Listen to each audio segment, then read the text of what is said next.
Richard and I are going to do the first Epistle Dedicatory. Oh, we do both of them because they're hilarious, but we're a little bit short of time.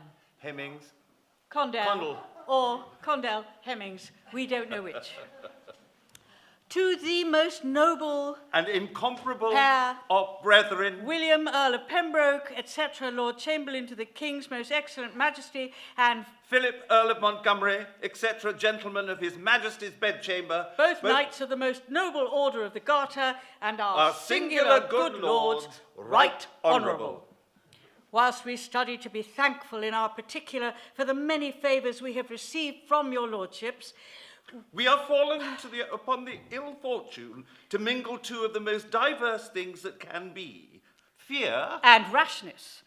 Rashness in the enterprise and fear of the success. For when we value the places your highnesses sustain, we cannot but know their dignity greater than to descend to the reading of these trifles. And while we name them trifles, we have deprived ourselves of the defence of our dedication. But since your lordships have been pleased to think these trifles something heretofore, and have prosecuted both them and their author living with so much favour, we hope that they, outliving him, and he not having the fate common with some to be executor to his own writings, you will use the like indulgence towards them, as you have done unto their parent. There is a great difference whether any book choose his patrons or find them. This hath done both. For, so were your lordships likings of the several parts where they were acted as before they were published. The volume asked to be yours. We have but collected them and done an office to the dead to procure his orphans, guardians, without ambition either of self-profit or fame. Only to light the memory of so worthy a friend. And fellow alive. As was our Shakespeare. By humble offer of his plays to your most noble patronage.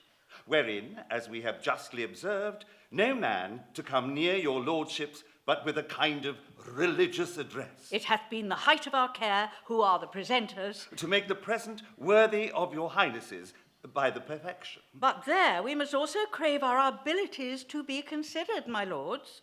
We cannot go beyond our own power.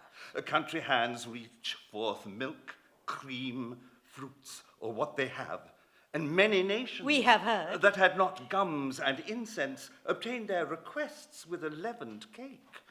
It was no fault to the approach of their gods by what means they could. And the most thorough, meanest of things are made more precious when they are dedicated to temples. In that name, therefore, we most humbly consecrate to your highnesses these remains of your servant Shakespeare, that what delight is in them may be ever your lordships, the reputation his, and the faults ours, if any be committed by a pair so careful to show their gratitude both to the living and the dead, as is your lordship's most bounden John Hemmings Hemmings and Henry Condell. Thank you. Thank you.